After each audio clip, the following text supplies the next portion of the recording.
और इस वक्त सीधा आपको मुख्यमंत्री योगी आदित्यनाथ के संबोधन में लिए चल रहे हैं। प्रतीक बनकर के लाखों लोगों के रोजगार का माध्यम भी बना और उसकी इनकम से जो थोड़ी बहुत इनकम होती थी उस इनकम से अपनी घर गृहस्थी का संचालन करने के साथ साथ राष्ट्रीय आंदोलन में भी वे योगदान देते थे। और आज स्वतंत्र भारत में इस चरखे के अनेक रूप सामने आए हैं। एक मैनुअल हाथ से चलने वाला चरखा है, एक सोलर चरखा भी है और एक इलेक्ट्रिक चरखा भी है। हम अभी देख रहे थे जो चरखा था उसमें जब मैंने पूछा वहां पर तो उन्होंने कहा हाथ से चलने वाला चरखा है, इससे एक दिन में 1 किलो तक हम लोग कताई कर लेते हैं। लेकिन सोलर जो इलेक्ट्रिक चरखा था उससे 2 किलो तक कताई कर लेते हैं। सबकी अपनी उपयोगिता है और मार्केट की भी अपनी डिमांड है। याद रखना, जो कार्य आप हाथ से कर रहे हैं वो अपने आप में एक कला भी है, वो अपने आप में एक हुनर भी है, समाज में उसकी डिमांड भी है और लोग उसके महत्व को भी समझते हैं। ऐसे ही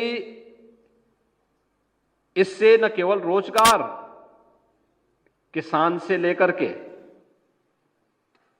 इस सोलर चरखा को चलाने वाले बुनकर से लेकर के या उससे जुड़े हुए जो अन्य तकनीशियन हैं उनसे जुड़े हुए लोगों को लेकर के और फिर उसकी बिक्री करने वाले व्यवसायियों को लेकर, इन सभी को एक साथ जोड़ करके रोजगार के साथ जोड़ने का काम करता है। यही कारण है कि पिछले 7 वर्ष में 3.5 लाख से अधिक लोगों को अकेले इस विभाग ने खादी के माध्यम से रोजगार उपलब्ध करवाने में अपना योगदान दिया है।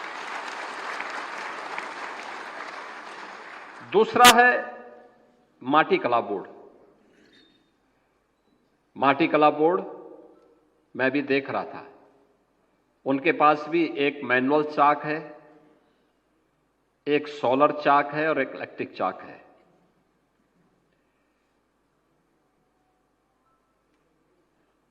मुझे याद है 2017 में जब हम लोग मैनुअल चाक से बात करते थे तो उनका एक जो मिट्टी का बर्तन होता था, ग्लास होता था चाय पीने का या पानी पीने का, उसकी कीमत 60 पैसे तक पड़ती थी। तो प्लास्टिक या थर्माकोल का वह मुकाबला नहीं कर पाता था। आज जब मैंने उनसे पूछा, मैंने कहा कितने का पड़ता है, तो उन्होंने कहा कि इसकी कीमत हमें 12 से 15 पैसे पड़ रही है। यानी उसने थर्माकोल और प्लास्टिक का वह एक सब्स्टिट्यूट हो गया, पर्यावरण की बचाव भी हो गया। हमारी सरकार ने जो निर्णय लिया कि अप्रैल से जून तक हर प्रजापति समुदाय के व्यक्ति को जो माटी कला बोर्ड से जुड़ा है या माटी कला के उद्योग से जुड़ा हुआ है, उसे हम गांव का तालाब फ्री में मिट्टी निकालने के लिए देंगे और मिट्टी का वो अपने घर में या कहीं पर संचय कर सकता है, जिससे वर्ष भर वह माटी से बने हुए बर्तन बना सकता है। तो अब तो घर घर में इसका उपयोग हो रहा है, ये अपने आप में एक ब्रांड बन गया है। बल्कि दीपोत्सव ने तो घर घर में मिट्टी के दीप जलाने की एक नई परंपरा की शुरुआत भी की है। यानी लाखों लोग इसके माध्यम से भी नए रोजगार को प्राप्त किए हैं। हमारे ओम प्रकाश गोला जी हैं, ये जब मिट्टी से जुड़े हुए बर्तन हमारे सामने लेकर के आते हैं और हम उसकी डिजाइन देखते हैं, हमें लगता है कि देखिए कितनी प्रतिभा है इन कलाकारों के पास, हमारे प्रजापति समुदाय के लोगों के पास। लेकिन उस प्रतिभा को सम्मान पहले नहीं मिल पाता था, आज सम्मान मिल रहा है। तो परिणाम है कि वे भी अपनी प्रतिभा का लाभ समाज को भी दे रहे हैं, देश को भी दे रहे हैं, जल संरक्षण का काम भी कर रहे हैं जब मिट्टी निकालते हैं, और पर्यावरण की रक्षा का काम भी कर रहे हैं। एक साथ एक कार्यक्रम कितना लाभ दे सकता है। हमने हनी उत्पादन से जुड़े हुए, शहद उत्पादन से जुड़े हुए किसानों के साथ भी और उनसे जुड़े हुए लोगों के साथ भी यहां पे बात किया। देखिए कितनी अद्भुत कला है, कितनी अद्भुत है कि हनी उत्पादन भी एक लाभ का धंधा बन सकता है और उसके लिए ऑफ सीजन में उनका संरक्षण करना।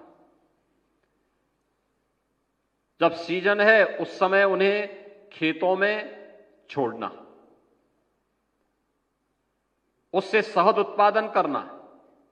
लेकिन केवल शहद ही उत्पादन नहीं होता उससे, याद रखना जितनी भी तिलहनी फसल होती है, इन सभी फसलों की उत्पादन की क्षमता को भी ये बढ़ाता है और वहां पे उसकी यानी उसकी उत्पादन क्षमता को बढ़ाता है। ज्यादा पैदावार, जब ये मधुमक्खियां जाती हैं फूलों में और उसके बाद वह उसका रस चूसती हैं, तो वह एक दूसरे के साथ उसको जोड़ने का काम भी करती है और वह तेजी के साथ उसमें फैलाव होता है, उसकी पैदावार बढ़ती है। यानी आम की आम और गुठली के दाम, शहद में मिल जा रहा है, साथ साथ तिलहनी फसल के दायरे को बढ़ाने और उसके पैदावार को बढ़ाने में भी वो योगदान दे रहे हैं।